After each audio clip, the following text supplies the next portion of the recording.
촛불혁명으로 국민주권의 시대가 열리고 첫 번째 맞는 광복절입니다. 오늘 그 의미가 유달리 깊게 다가옵니다. 국민주권은 이 시대를 사는 우리가 처음 사용한 말이 아닙니다. 100년 전인 1917년 7월 독립운동가 14인이 상해에서 발표한 대동단결 선언은 국민주권을 독립운동의 이념으로 천명했습니다. 경술국치는 국권을 상실한 날이 아니라 오히려 국민주권이 발생한 날이라고 선언하며 국민주권에 입각한 임시정부 수립을 제창했습니다. 마침내 1919년 3월 이념과 계급과 지역을 초월한 전민족적 항일 독립운동을 거쳐 이 선언은 대한민국 임시정부를 수립하는 기반이 되었습니다. 국민주권은 임시정부 수립을 통한 대한민국 건국의 이념이 되었고 오늘 우리는 그 정신을 계승하고 있습니다. 그렇게 국민이 주인인 나라를 세우려는 선대들의 염원은 100년의 시간을 이어왔고 드디어 촛불을 든 국민들의 실천이 되었습니다. 광복은 주어진 것이 아니었습니다. 이름 석자까지 모든 것을 아끼고도 자유와 독립의 열망을 지켜낸 3천만이 되찾은 것입니다. 민족의 자주 독립에 생을 바친 선열들은 말할 것도 없습니다. 독립운동을 위해 떠나는 자식의 옷을 기운 어머니도, 일제의 눈을 피해 야학에서 모국어를 가르친 선생님도, 우리의 전통을 지켜내고 삼짓돈을 보탠 분들도 모두가 광복을 만든 주인공입니다. 광복은 항일여병에서 광복군까지 애국 선열들의 희생과 헌신이 흘린 피의 대가였습니다. 직업도 성별도 나이의 구분도 없었습니다. 의열단원이며 몽골의 전염병을 근절시킨 의사 이태준 선생, 간도 참변 취재 중 실종된 동아일보 장덕준 선생, 무장독립단체 서로군정서에서 활약한 독립군의 어머니 남자현 여사, 과학으로 민족의 힘을 키우고자 했던 과학자 김용관 선생, 독립군 결사대 단원이었던 영화감독 나운규 선생. 우리에게는 너무도 많은 독립운동가들이 있었습니다. 독립운동의 무대도 한반도만이 아니었습니다. 1919년 3월 1일 연해주와 만주, 미주와 아시아 곳곳에서도 한 목소리로 대한독립의 함성이 울려 퍼졌습니다. 항일 독립운동의 이 모든 빛나는 장면들이 지난 겨울 전국 방방곡곡에서 그리고 우리 동포들이 있는 세계 곳곳에서 촛불로 살아났습니다. 우리 국민이 높이던 촛불은 독립운동 정신의 개성입니다. 위대한 독립운동의 정신은 민주화와 경제 발전으로 되살아나 오늘의 대한민국을 만들었습니다. 그 과정에서 희생하고 땀 흘린 모든 분들, 그 한 분 한 분 모두가 오늘 이 나라를 세운 공헌자입니다.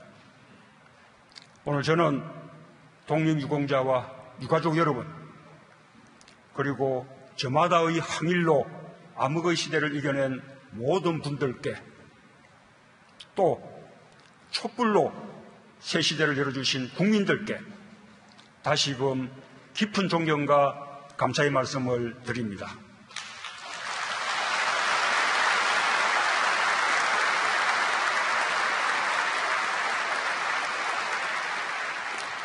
아울러 저는 오늘 우리가 기념하는 이날이 민족과 나라 앞에 닥친 어려움과 위기에 맞서는 용기와 지혜를 되새기는 날이 되기를 희망합니다. 존경하는 독립유공자와 유가족 여러분, 경북 안동에 임청각이라는 유서 깊은 집이 있습니다. 임청각은 일제강점기 전 가산을 처분하고 만주로 망명하여 신흥무관학교를 세우고 무장독립운동의 토대를 만든 석주 이상용 선생의 본가입니다. 무려 9분의 독립투사를 배출한 독립운동의 산실이고 대한민국 노블리스 오블리제를 상징하는 공간입니다. 그에 대한 보복으로 일제는 그 집을 관통하도록 철도를 놓았습니다. 99간 대저택이었던 임평각은 지금도 반토막이 난 그 모습 그대로입니다. 이상용 선생의 손자, 손녀는 해방 후 대한민국에서 고아원 생활을 하기도 했습니다. 임청각의 모습이 바로 우리가 되돌아봐야 할 대한민국의 현실입니다. 일제와 친일의 잔재를 제대로 청산하지 못했고 민족 정기를 바로 세우지 못했습니다. 역사를 잃으면 뿌리를 잃는 것입니다. 독립운동가들을 더 이상 잊혀진 영웅으로 남겨두지 말아야 합니다.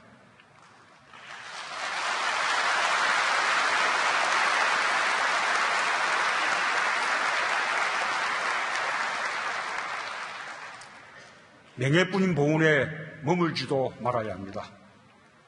독립운동을 하면 3대가 망한다는 말이 사라져야 합니다. 친일 부역자와 독립운동가의 처지가 해방 후에도 달라지지 않더라는 경험이 불의와의 타협을 정당화하는 왜곡된 가치관을 만들었습니다. 독립운동가들을 모시는 국가의 자세를 완전히 새롭게 하겠습니다. 최고의 존경과 예의로 보답하겠습니다.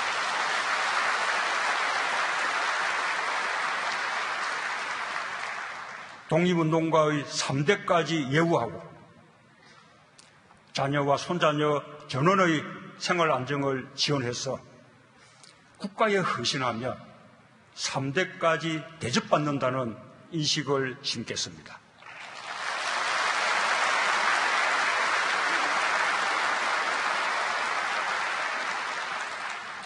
독립운동의 공적을 후손들이 기억하기 위해 임시정부 기념관을 건립하겠습니다.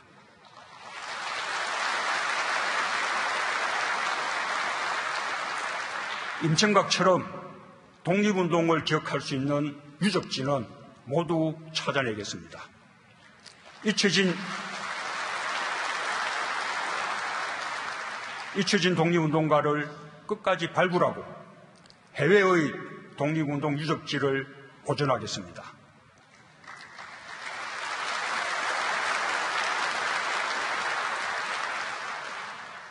이번 기회에 정부는 대한민국 보훈의 기틀을 완전히 새롭게 세우고자 합니다.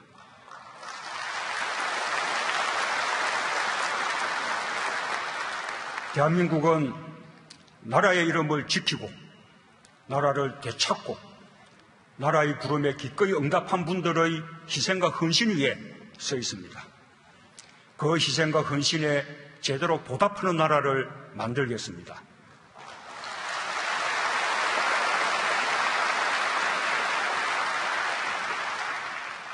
젊음을 나라에 바치고 이제 고령이 되신 독립유공자와 참전유공자에 대한 예우를 강화하겠습니다.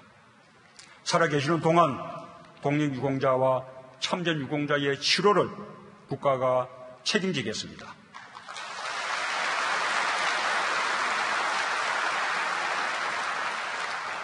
참전 명예수당도 인상하겠습니다.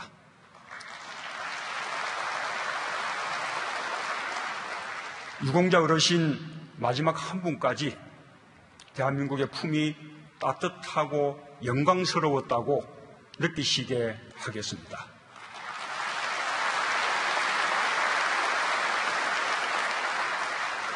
순직 군인과 경찰, 소방공무원, 유가족에 대한 지원도 확대할 것입니다.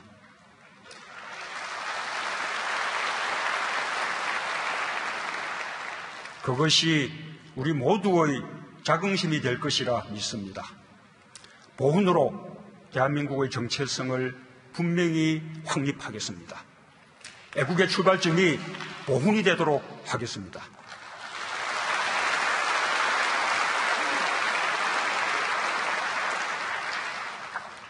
존경하는 국민 여러분, 지난 역사에서 국가가 국민을 지켜주지 못해 국민들이 감수해야 했던 고통과도 마주해야 합니다. 광복 70년이 지나도록 일제강점기, 강제동원 고통이 지속되고 있습니다. 그동안 강제동원의 실상이 부분적으로 밝혀졌지만 아직 그 피해의 규모가 다 드러나지 않았습니다. 밝혀진 사실들은 그것대로 풀어나가고 미흡한 부분은 정부와 민간이 협력해 마저 해결해야 합니다.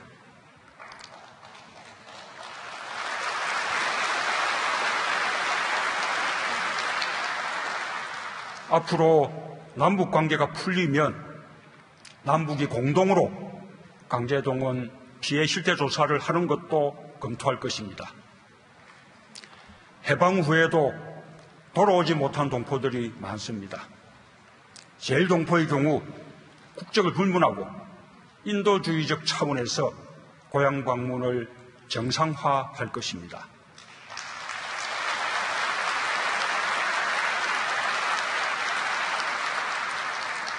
지금도 시베리아와 사할린 등 곳곳에 강제 이주와 동원이 남긴 상처가 남아 있습니다. 그분들과도 동포의 정을 함께 나누겠습니다.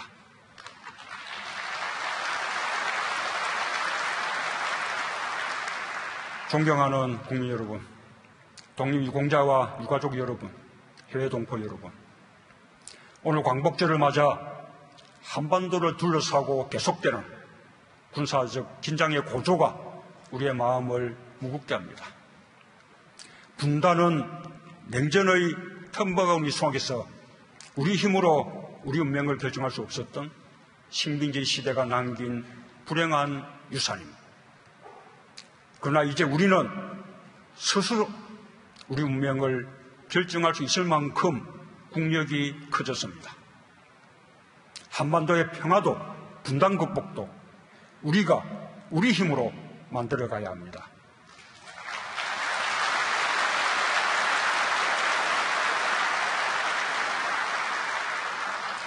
오늘날 한반도의 시대적 소명은 두말할 것 없이 평화입니다. 한반도 평화 정착을 통한 분단 극복이야말로 광복을 진정으로 완성하는 길입니다. 평화는 또한 당면한 우리의 생존 전략입니다. 안보도, 경제도, 성장도, 번영도 평화 없이는 미래를 담보하지 못합니다.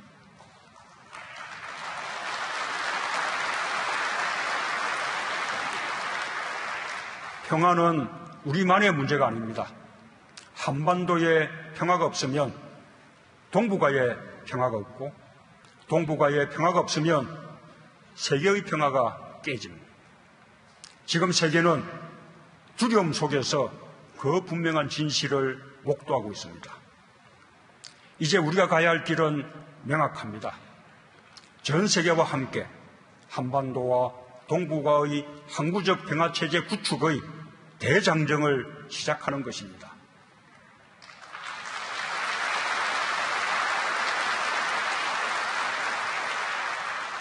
지금 당면한 가장 큰 도전은 북한의 핵과 미사일입니다. 정부는 현재의 안보 상황을 매우 엄중하게 인식하고 있습니다. 정부는 굳건한 한미동맹을 기반으로 미국과 긴밀히 협력하면서 안보 위기를 타개할 것입니다.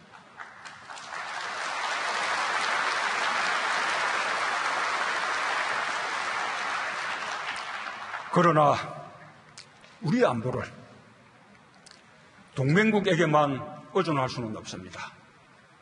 한반도 문제는 우리가 주도적으로 해결해야 합니다. 정부의 원칙은 확고합니다. 대한민국의 국익이 최우선이고 정의입니다. 한반도에서 또다시 전쟁은 안 됩니다.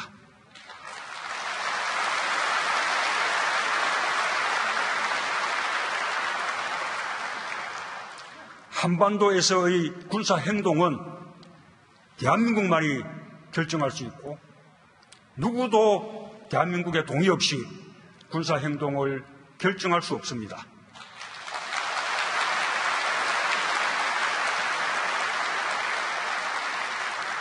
정부는 모든 것을 걸고 전쟁만은 막을 것입니다. 어떤 우여곡절을 겪더라도 북핵 문제는 반드시 평화적으로 해결해야 합니다. 이 점에서 우리와 미국 정부의 입장이 다르지 않습니다. 정부는 국제사회에서 평화적 해결 원칙이 흔들리지 않도록 외교적 노력을 한층 강화할 것입니다. 국방력이 뒷받침되는 굳건한 평화를 위해 우리 군을 더 강하게, 더 미전적스럽게 혁신하여 강한 방위력을 구축할 것입니다.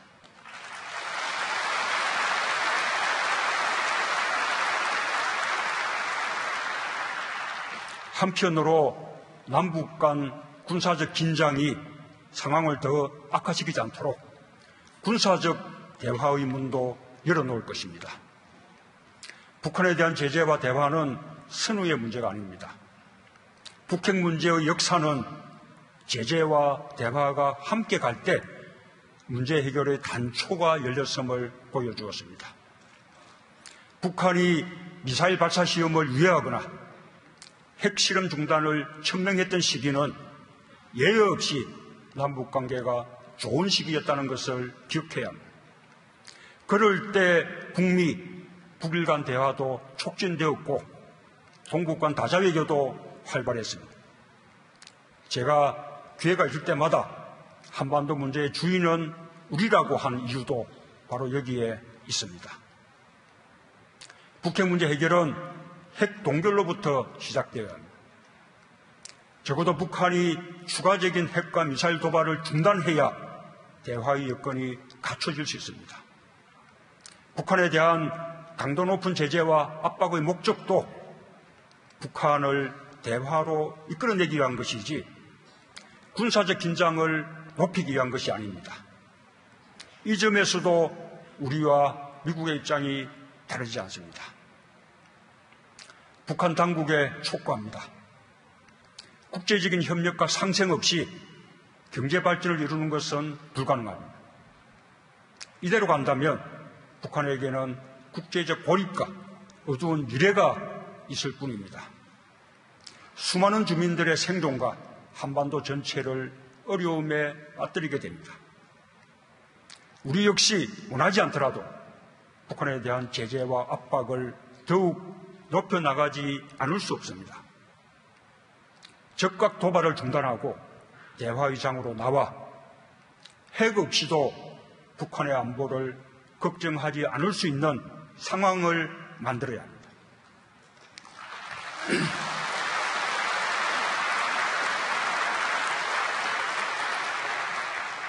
우리가 돕고 만들어 가겠습니다. 미국과 주변 국가들도 도울 것입니다. 다시 한번 천명합니다. 우리는 북한의 붕괴를 원하지 않습니다. 흡수 통일을 추진하지도 않을 것이고 인위적 통일을 추구하지도 않을 것입니다. 통일은 민족 공동체의 모든 구성원들이 합의하는 평화적 민주적 방식으로 이루어져야 합니다.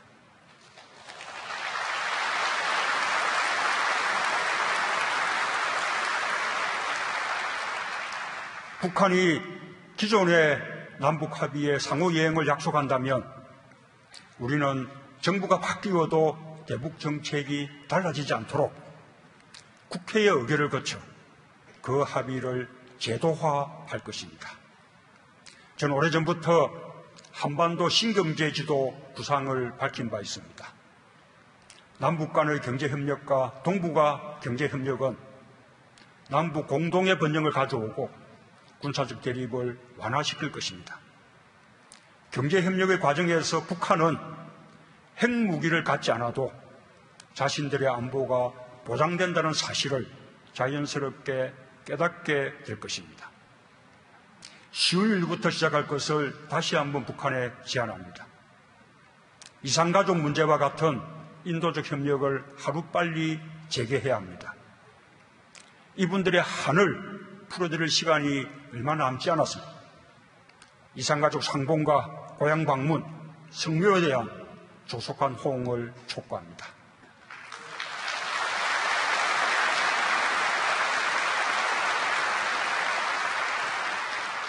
다가오는 평창 동계올림픽도 남북이 평화의 길로 한 걸음 나아갈 수 있는 좋은 기회입니다. 평창올림픽을 평화올림픽으로 만들어야 합니다. 남북 대화의 기회로 삼고 한반도 평화의 기틀을 마련해야 합니다. 동북아 지역에서 연이어 개최되는 2018년 평창 동계올림픽, 2020년 도쿄 하계올림픽, 2022년 베이징 동계올림픽은 한반도와 함께 동북아의 평화와 경제협력을 촉진할 수 있는 절호의 기회입니다.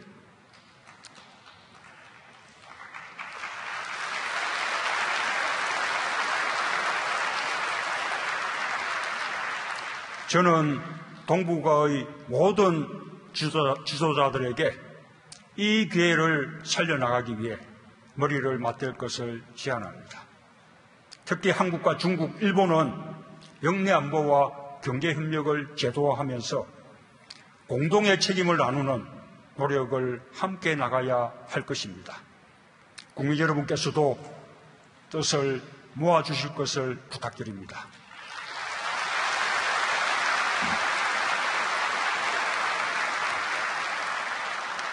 존경하는 국민 여러분, 해마다 광복절이 되면 우리는 한일 관계를 되돌아보지 않을 수 없습니다.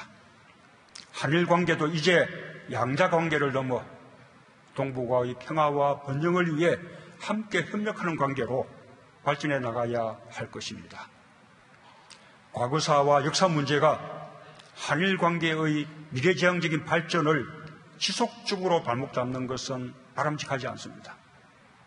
정부는 새로운 한일 관계의 발전을 위해 셔틀 외교를 포함한 다양한 교류를 확대해 갈 것입니다. 당면한 북핵과 미사일 위협에 대한 공동 대응을 위해서도 양국 간의 협력을 강화하지 않을 수 없습니다. 그러나 우리가 한일 관계의 미래를 중시한다고 해서 역사 문제를 덮고 넘어갈 수는 없습니다. 오히려 역사 문제를 제대로 매듭 지을 때 양국 간의 신뢰가 더욱 깊어질 것입니다.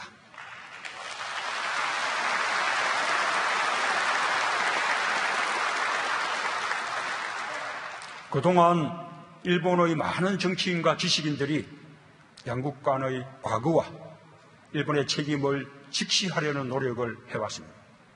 그 노력들이 한일 관계의 미래지향적 발전에 기여해 왔습니다. 이러한 역사인식이 일본의 국내 정치 상황에 따라 바뀌지 않도록 해야 합니다.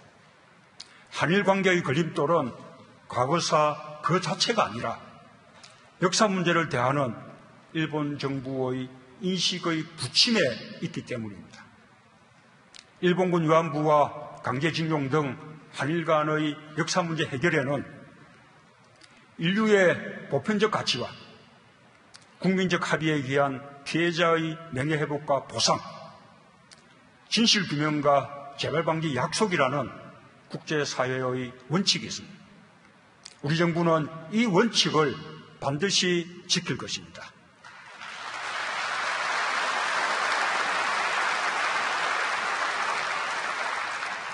일본 지도자들의 용기 있는 자세가 필요합니다. 존경하는 국민 여러분, 독립유공자와 유가족 여러분, 해외 동포 여러분, 2년 후 2019년은 대한민국 건국과 임시정부 수립 100주년을 맞는 해입니다. 내년 8.15는 정부 수립 70주년이기도 합니다. 우리에게 진정한 광복은 외세에 의해 분단된 민족이 하나가 되는 길로 나아가는 것입니다. 우리에게 진정한 보훈은 선열들이 건국의 이념으로 삼은 국민주권을 실현하여 국민이 주인이 나라다운 나라를 만드는 것입니다.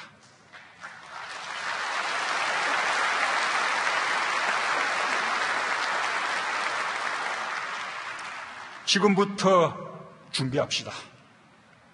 그 과정에서 치유와 화해, 통합을 향해 지난 한 세기의 역사를 결산하는 일도 가능할 것입니다. 국민주권의 거대한 흐름 앞에서 보수 진보의 구분이 무의미했듯이 우리 근현대사에서 산업화와 민주화를 세력으로 나누는 것도 이제 뛰어넘어야 합니다. 우리는 누구나 역사의 유산 속에서 살고 있습니다. 모든 역사에는 빛과 그림자가 있기 마련이며 그 점에서 개인의 삶 속으로 들어온 시대를 산업화와 민주화로 나누는 것은 가능하지도 않고 의미 없는 일입니다.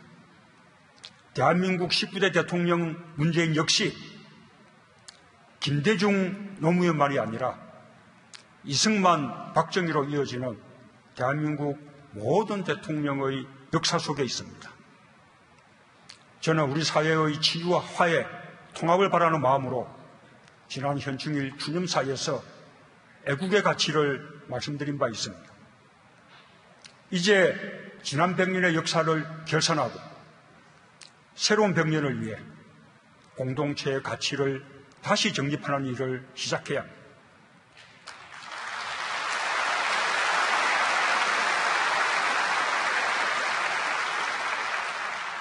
정부의 새로운 정책 기조도 여기에 맞춰져 있습니다. 보수나 진보 또는 정파의 시각을 넘어서 새로운 100년의 준비에 다 함께 동참해 주실 것을 바람하지 않습니다.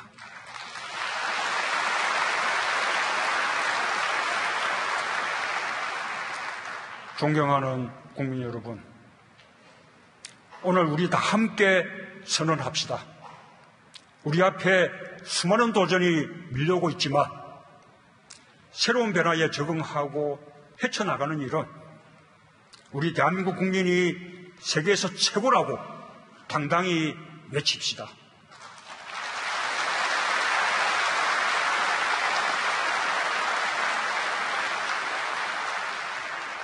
담대하게 자신 있게 새로운 도전을 맞이합시다.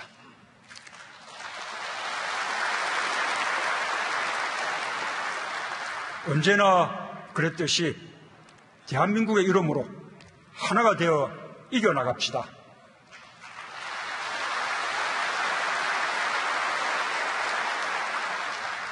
국민의 나라, 정의로운 대한민국을 완성합시다.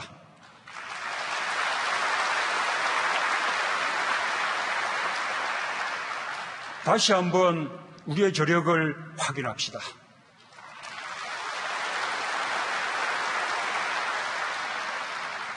나라를 위해 자신의 모든 것을 바친 애국선열과 독립유공자들께 깊은 존경의 마음을 드립니다. 오래오래 건강하시길 바랍니다. 감사합니다.